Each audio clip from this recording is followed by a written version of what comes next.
우리 하나님 말씀 요한복음 15장 19절로 21절 말씀입니다. 우리가 지난주에 보았던 말씀 요한복음 15장 19절로 21절, 지난주처럼 19절 제가 20절 여러분 21절 다 같이 읽겠습니다.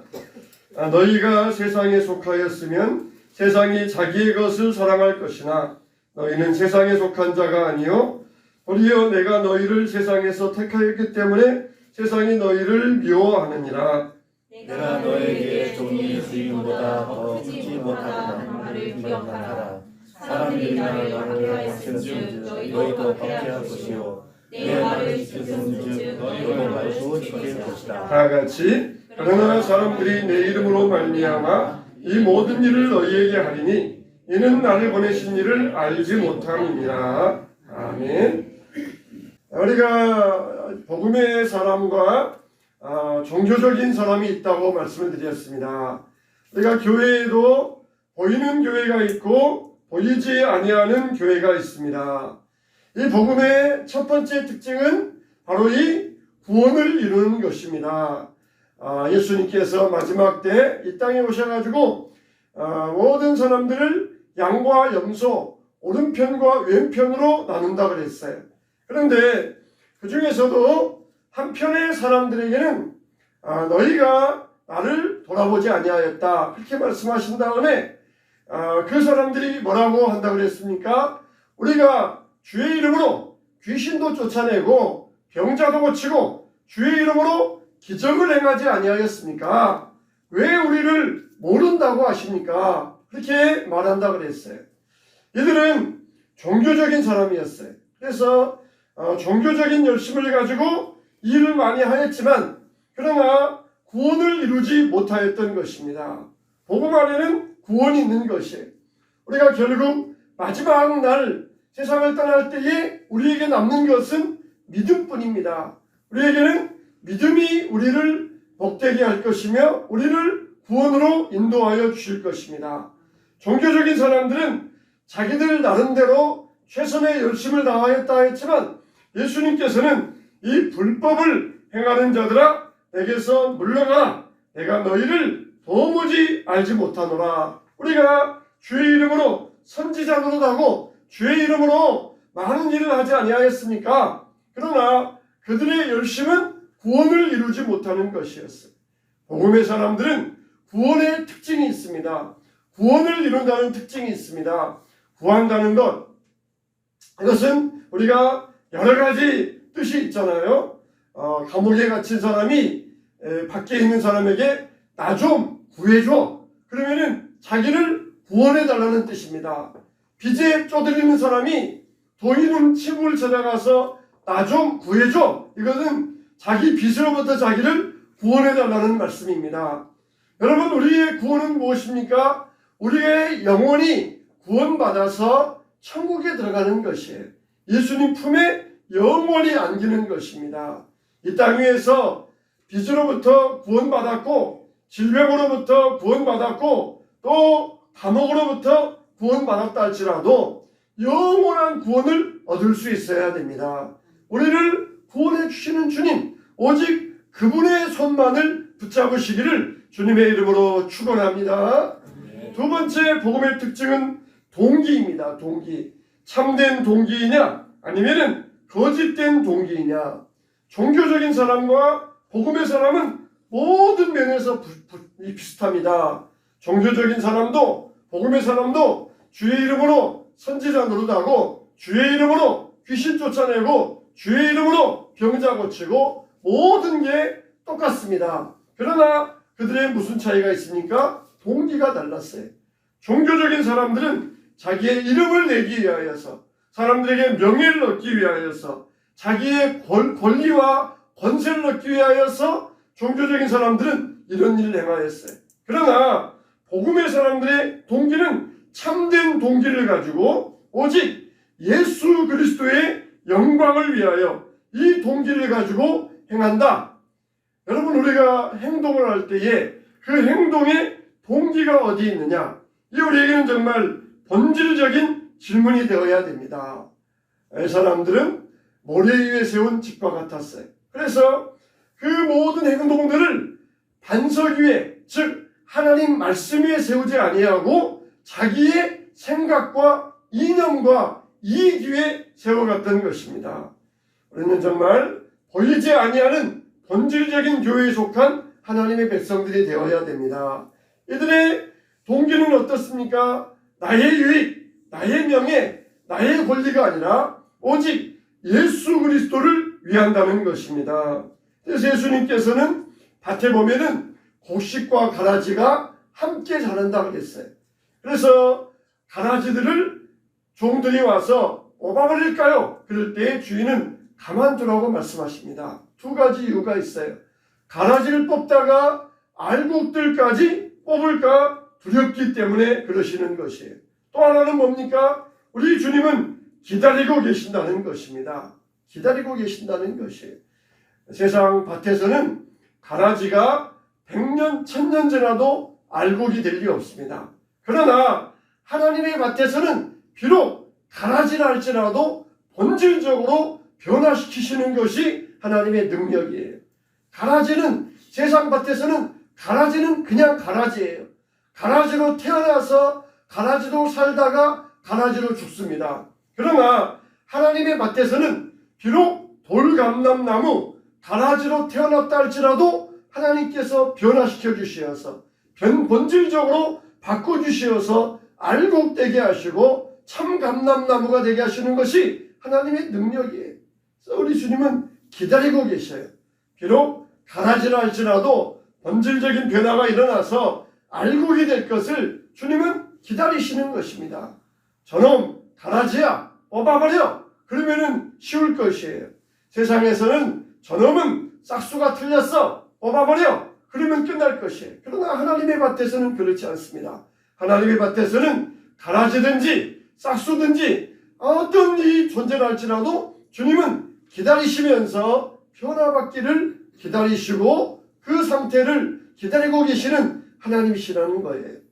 그래서 우리의 마음의 동기가 어떻느냐? 정말 우리가 어떤 동기를 가지고 주님을 섬길 수 있어야 되겠습니까? 우리가 온전한 동기, 우리의 동기가 변질되지 않아야 됩니다. 성경에 보면 마음이라는 말씀이 많이 나와요. 내 마음이라는 말씀이 나오는데 이 마음이 뭡니까? 주여 내 마음을 지켜주옵소서 할 때 이 마음이라는 것은 자기 감정, 정서 그걸 말하는 것이 아닙니다. 이 마음이라 할 때 그 마음의 정확한 뜻은 뭐냐? 동기를 이야기하는 거예요. 주여 내 마음을 지켜주시옵소서 할 때 내 마음의 동기가 변질되지 않게 해달라고 하는 그런 기도인 것이에요. 효자가 있습니다. 효자가 부모님을 정성을 다하여 공경합니다. 그래서 부모님이 아들이고 효자이지만 너무 감사해서 아들에게 거액의 용돈을 주었어요. 아주 많은 거액의 용돈을 주었습니다. 그 거액의 용돈을 받은 효자는 참 내가 부모에게 효도했더니 이런 축복을 받았구나. 그렇게 마음을 먹었어요. 그러다가 그 동기가 변질되어 버렸어요. 내가 또 부모에게 이렇게 효도하면은 또 다음에 나에게 거액의 용돈을 주겠지. 그러면서 이제는 정말 순수한 마음으로 부모에게 효도하는 것이 아니라 용돈 받기 위하여서 부모에게 거액의 용돈 받기 위하여서 부모에게 효도하는 것으로 그 효도의 동기가 변질되고 말았습니다. 우리의 마음을 지켜달라는 게 바로 그런 이야기예요. 하나님 앞에 나와서 신실하게 순수하게 하나님께 예배하고 하나님을 섬겼더니 하나님께서 큰 축복을 주셨어요. 정말 이 민족이 하나님 앞에 기도하고 철야하고 금식하고 날마다 주님 앞에 새벽 예배하면서 하나님께 큰 축복을 받았습니다. 그러면은 계속해서 순수한 마음으로 하나님을 섬겨야 될 터인데 이 동기가 변질되고 말았어요. 동기가 다 변질되어 버리고 바뀌어져 버리고 말았습니다. 아무런 기도 생활 안 하다가 이제 내가 축복 좀 받아볼까? 내가 이제 병 좀 고쳐볼까? 그래서 내가 기도 좀 해볼까? 이렇게 우리의 동기가 변질되고 말았어요. 축복받기 위하여서 또 고침받기 위하여서 기도하고 섬기는 것이 아닙니다. 부모를 잘 섬겼더니 부모님은 우리에게 거액의 용돈을 주셨어요. 또 부모를 섬기면 또 우리에게 더 주실 것은 이거는 명약관화한 사실입니다. 우리가 하나님을 섬길 때에도 우리의 믿음의 동기가 변질되지 않아야 됩니다. 많은 사람들의 동기가 변질되어 가고 있어요. 주여 내 마음을 지켜주시옵소서.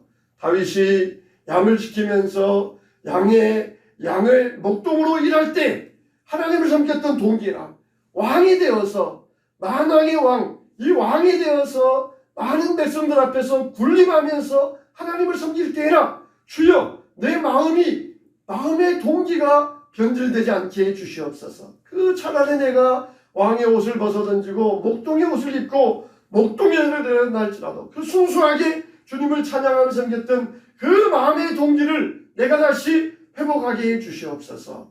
이게 간절한 우리의 기도의 소원, 마음의 소원이 되시기를 축원합니다. 우리가 정말 어떤 마음의 동기를 가지고 주님 앞에 나오고 있습니까?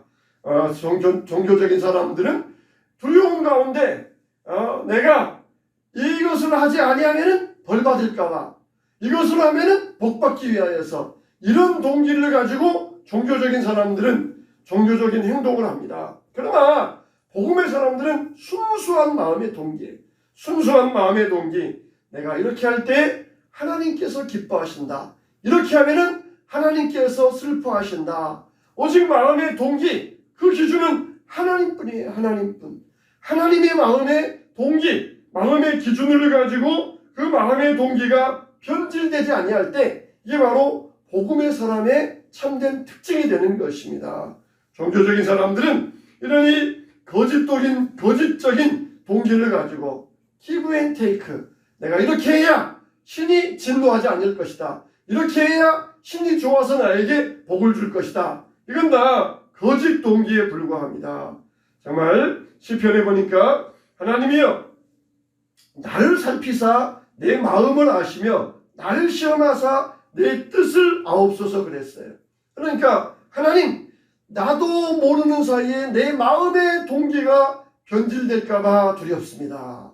내가 왜 이렇게 하는지 그 마음의 동기의 정체를 내가 알 수 없을 때가 있습니다. 하나님, 내 마음을 살피사 정말 내 뜻을 나를 시험하시고 내 뜻을 알게 하옵소서. 왕의 자리에서 내려와서 가난뱅이가 된다 할지라도 내 마음의 동기가 변질되지 않기를 원했던 것입니다. 우리는 내 마음의 동기의 정체를 알 수가 없어요. 내가 왜 이렇게 하는가? 내 마음의 동기가 원인을 알 수가 없어요.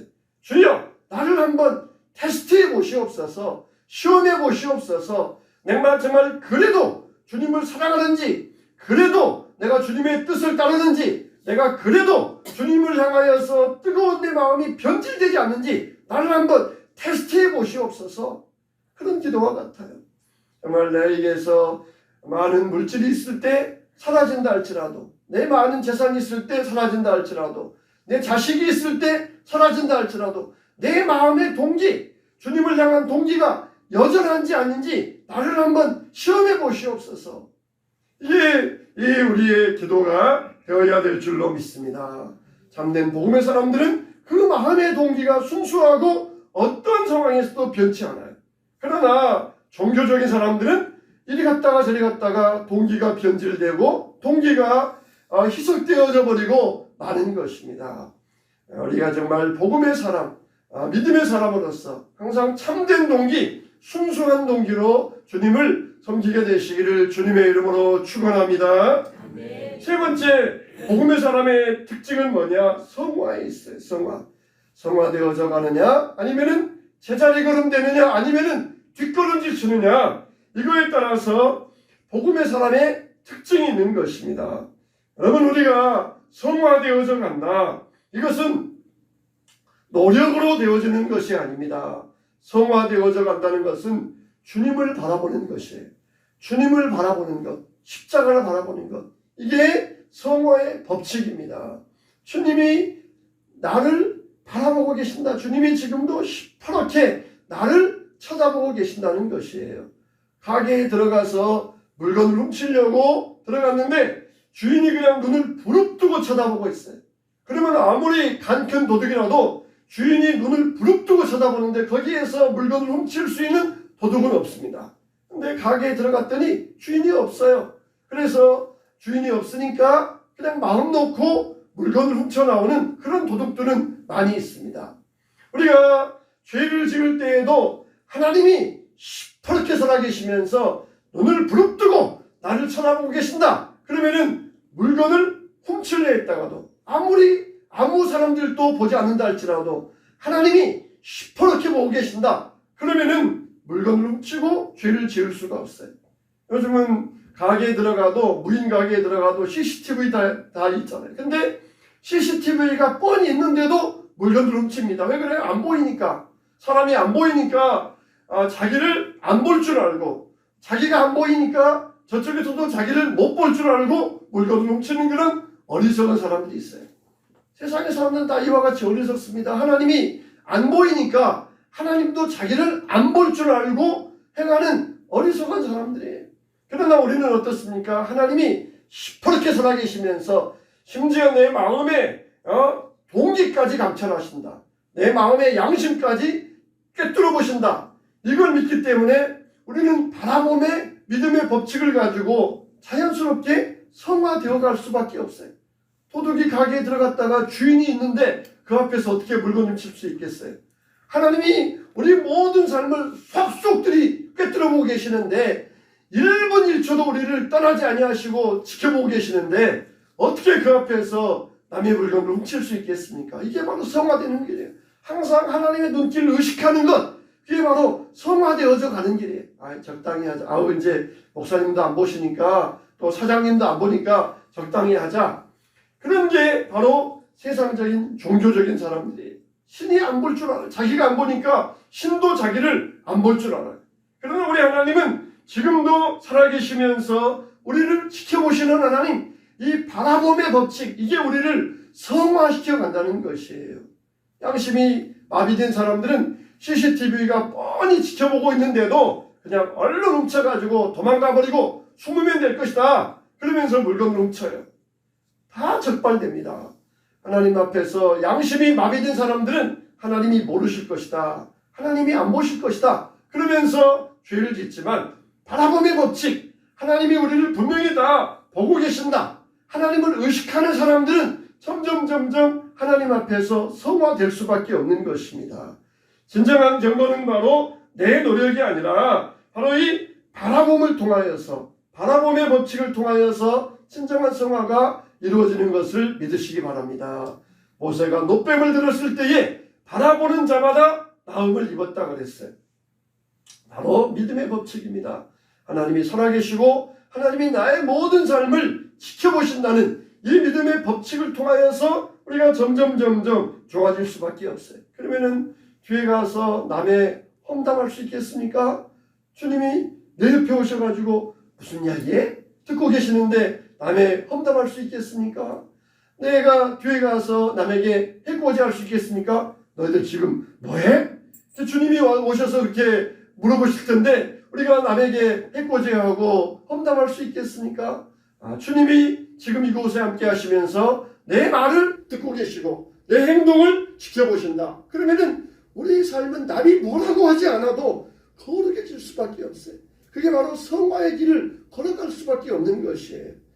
이와 같이 우리는 이 십자가를 통하여서 이 십자가의 아름다움을 추적하는 자가 되어야 됩니다. 사람들은 무언가 다 아름다운 것을 따라간다고 그랬어요. 여자들이 왜 보석을 좋아합니까? 아름답기 때문에 아름다운 것을 쫓아가게 됐어요. 정말 우리 예수님은 12보석보다 더 귀하고 더 빛나고 더 존귀하고 더 아름다운 분이라고 했어요. 우리가 눈으로 보이는 보석만이 아름다워 보입니까? 그 예수님이 정말 아름답기 때문에 예수님을 추적하지 않습니까? 눈에 보이는 보석에 끌리는 것이 아니라 눈에 보이지 아니하는 이 십자가의 아름다움, 정말 사람들 볼 때는 흉측한 죄수를 죽이는 사형틀이었지만 우리가 볼 때는 예수님의 피가 뭡니까? 보혈이잖아요. 보혈. 이 보배로운 보석 같은 보혈. 이게 보혈의 피. 그 피가 나의 모든 죄를 속죄하신다는 그 아름다움이 십자가에 있기 때문에 우리는 십자가를 따라갈 수밖에 없는 거예요. 십자가에 끌림받을 수밖에 없는 것입니다. 모든 죄의 유혹과 중독을 이기는 능력이 어디 있습니까? 단순히 억제한다고 되는 것이 아니라 바로 흠모할 만한 예수 그리스도의 십자가를 바라보면서 따라가는 게 그게 바로 모든 죄의 유혹과 중독을 이기는 길이 되는 것입니다. 사랑하는 성도 여러분, 우리의 모든 죄가 주 안에서 사해졌습니다. 그러므로 우리는 더욱더 주님을 사랑하시기 바랍니다. 네 번째로 복음의 특징은 능력을 준다는 것이에요. 능력을 준다는 것입니다. 이 하나님의 능력, 이 능력은 변치 아니하는 능력이에요. 능력은 시공의 제한을 받지 아니합니다. 돈이 많은 사람이 세상에서는 능력이 있어요. 세상에서는 많은 사람들이 굽신거리고 백화점에 가서 마음껏 좋은 물건 살 수 있고 좋은 차 탈 수 있고 좋은 집에 살 수가 있어요. 그러나 하나님 앞에 섰을 때 그 물질의 능력은 휴지 조각에 불과합니다. 초라하기 그지없어요. 이게 세상의 능력이에요. 그러나 복음의 능력은 어느 때 어느 곳에서나 변치 아니하는 게 복음의 능력입니다. 복음의 능력으로 우리가 죄를 이기고 복음의 능력으로 하나님 앞에 섰을 때에 우리의 모든 선행과 주님을 섬겼던 모든 일들이 하나님 앞에서 그대로 인정받게 될 것이에요. 그대로 하나님 앞에 상급으로 돌아오게 될 것입니다. 여기에서는 가치 있는데 저기에서는 무가치하면 능력이 아니에요. 복음은 왜 능력입니까? 어디에서나 능력이 되고 어디에서나 변치 아니하기 때문에 복음은 능력이 되는 것입니다. 그래서 복음은 처음부터 우리를 참된 가치 있는 사람으로 세워주십니다. 복음은 우리를 변치 아니하게 만들어 주셔요. 사탄의 가장 큰 무기가 뭡니까? 죽음이에요. 죽음이라고 하는 무기를 가지고 사람들을 공포와 위협에 집어넣습니다. 그러나 우리는 죽음 앞에서도 우리의 복음의 능력은 조금도 손상되거나 약해지지 않습니다. 어떤 세상 앞에서도 복음의 능력은 약해지지 않아요. 돈 앞에서 복음의 능력이 약해졌다? 그거는 가짜 복음이에요. 권력 앞에서 복음의 능력이 약해졌다? 그건 가짜 복음이에요. 그건 가짜 믿음이에요. 총칼 앞에서도 복음의 능력은 약해지지 않습니다. 어떤 세상의 권력 앞에서도 복음의 능력은 약해지지 않습니다. 그리고 하나님 앞에 섰을 때에도 그 복음의 능력은 고스란히 나타나서 하나님께로부터 칭찬과 상급과 영광을 얻게 될 줄로 믿습니다. 이 복음은 능력이에요. 우리가 주일날 교회에 와서만 능력 있게 찬양하고 기도하고 돌아가는 것이 아니라 세상에 나아가서도 담대하게 능력 있게 살아가는 것이 복음의 능력입니다. 세상의 권력자 앞에서 아부하고 그리고 이 설설설 기면서 살아가는 게 아니라 만일 복음과 반대되는 명령을 내게 내린다 그러면 아무리 상전들에게 순종하라 하였다 할지라도 복음에 반하는 명령이라고 하면 우리는 담대히 복음의 능력으로 맞설 수 있어야 돼요. 이 능력, 이 복음의 능력, 이 복음은 바로 우리에게 능력이 되는 것입니다. 여러분 교회에서 능력 있게 찬양하고 기도하셨습니까? 세상에 나아가서도 이 복음의 능력을 현시하고 나타내시기 바랍니다. 교회에서만 기도하고 찬양하고 복음의 능력을 가지고 있다가 세상에 나아가서는 그냥 보자기에 쌓아두고 아니면 그냥 집에다 놔두고 집에다 금고에 넣어놓고 세상에 나아가서는 세상의 법칙대로 살아가는 것이 아니라 세상에 나아가서도 복음의 능력으로 사시게 되시길 바랍니다. 다섯 번째로 복음의 능력은 뭡니까? 회개하는 힘. 이게 바로 복음의 능력이에요. 참된 회개냐 아니면은 면피용이냐 이게 복음의 능력에 달려 있어요. 사람마다 회개하는 내용을 들어보면은 복음의 사람인지 아닌지를 분명히 진단할 수가 있습니다. 종교적인 사람과 복음의 사람은 회개가 다릅니다. 종교적인 사람도 여러분 회개하지 않을 것 같습니까? 종교적인 사람도 얼마나 간절히 회개하는지 몰라요. 왜 그렇습니까? 회개 안 하면은 자기가 믿는 신에게 벌 받을까봐, 회개 안 하면은 자기가 믿는 신에게 저주당할까봐 얼마나 회개하는지 몰라요. 범죄에서 재판을 받게 되었습니다. 판사가 물어봅니다. 당신이 이러이러한 죄를 지었는데 진심으로 잘못을 뉘우치고 있습니까? 그렇게 판사가 물어보았어요.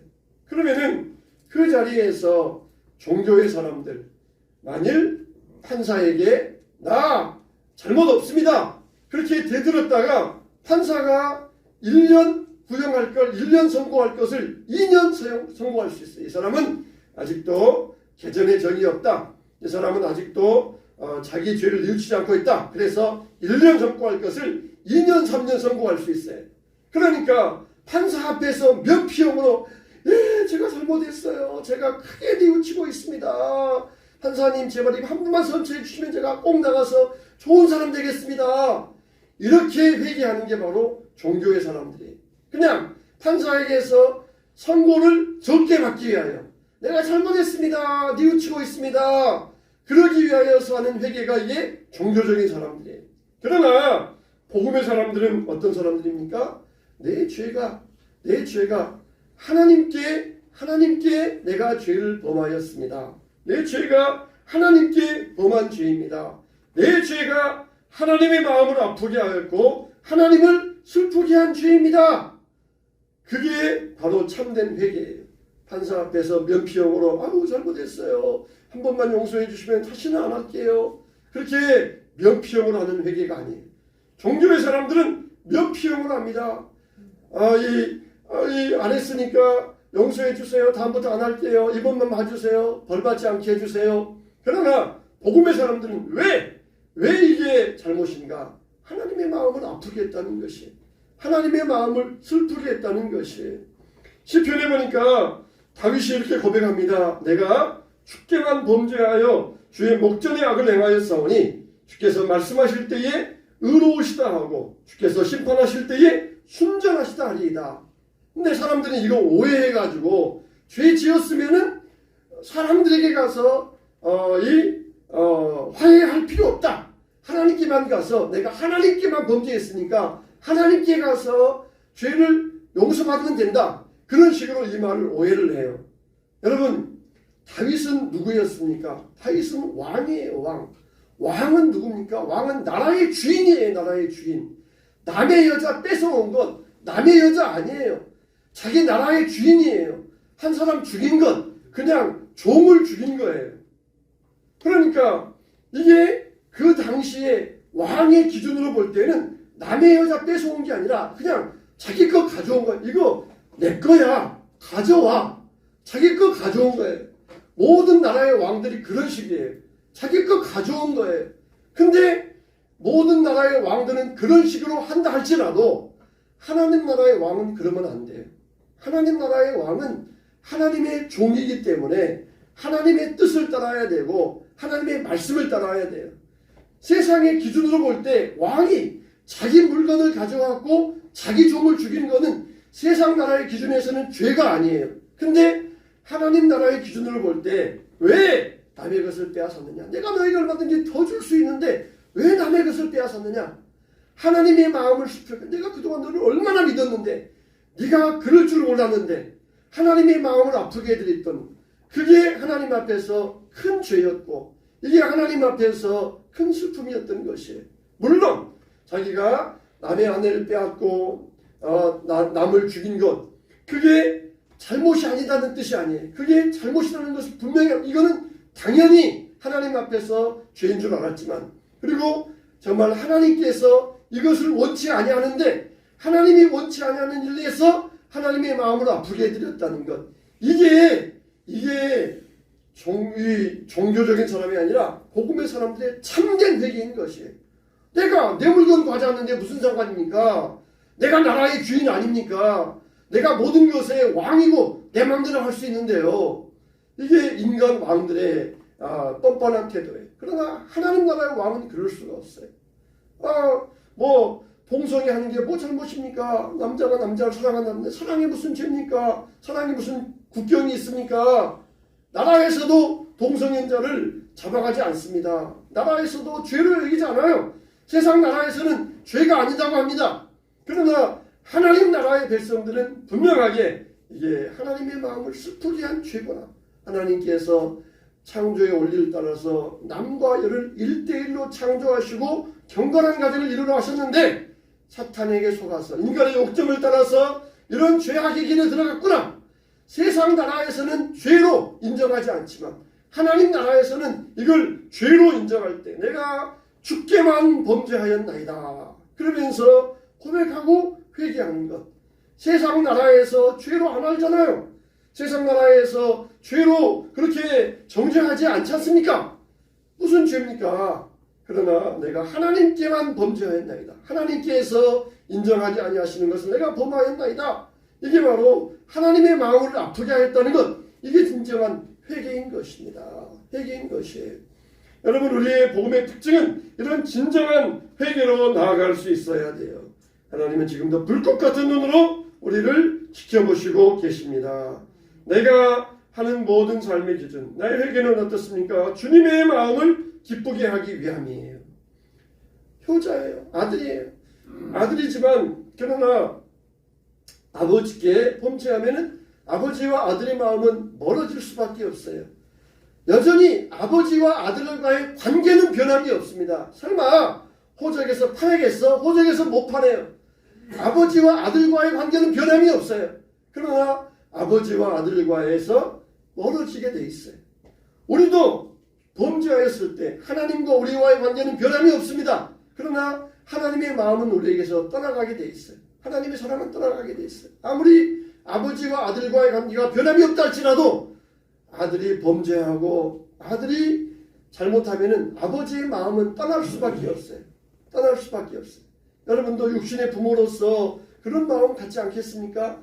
나는 여전히 나는 우리 아들을 뜨겁게 사랑해. 그런 부모는 없어요.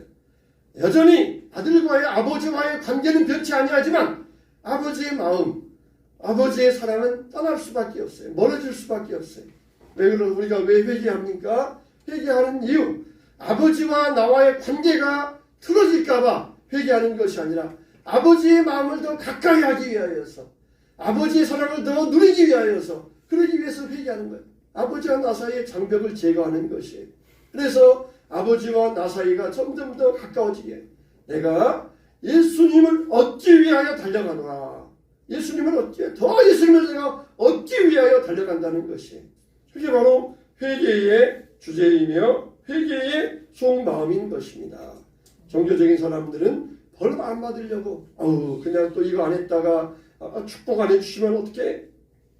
또 이렇게 했다가 마른 하늘에 벼락 떨어지면 어떡해? 벌 안 받으려고 저주 안 받으려고 하지만 우리는 하나님의 마음을 기쁘시게 해드리기 위해서, 하나님의 마음과 가까워지기 위하여, 이게 복음의 사람. 정말 여러분들은 종교적인 사람입니까? 아니면 복음의 사람입니까? 어떤 동기를 가지고 예배하며 기도하며 찬양하며 헌금하고 있습니까? 우리는 복음의 사람이 되어야 돼요. 이 복음의 특징을 가지고, 복음의 기준을 가지고 복음의 사람으로 사시기 바랍니다. 그럴 때 하나님께서 우리가 원치 아니하였던, 네가 구하지 아니하였던 것 내가 너에게 주리라, 내가 원하지 기도하지 아니하였던 것 내가 너에게 주리라 하시면서 참된 복음의 사람들을 하나님의 큰 축복의 사람으로 세워주실 것입니다. 우리는 행복이 아닙니다. 우리는 축복입니다. 행복은 그냥 나 혼자만 좋고 나 혼자만 끝나요. 그러나 축복은 모든 공동체의 유익이죠. 여러분, 축복의 통로라는 말은 있어도 행복의 통로가 있다, 행복의 통로다, 그런 말 들어보셨어요? 행복의 통로는 없어요. 행복의 통로는 자기 혼자예요. 그러나 우리는 축복의 통로입니다. 행복이 아니라 축복이에요. 축복의 사람이 되어서, 축복의 통로가 되어서 축복을 나누는 그런 복음의 사람들이 되어야 됩니다. 사랑하는 성도 여러분, 정말 우리가 그리스도 안에서 경건하게 살아갈 수 있어야 돼요. 오직 종교적인 사람이 아니라 복음의 사람으로서, 이 복음의 참된 특징을 가지고 복음의 사람으로서 하나님 앞에서 올바른 동기, 본질적으로 변치 아니하는 우리의 신앙의 동기를 가지고 주님을 잘 섬기며 믿음으로 나아가시기를 주님의 이름으로 축원합니다. 축원합니다.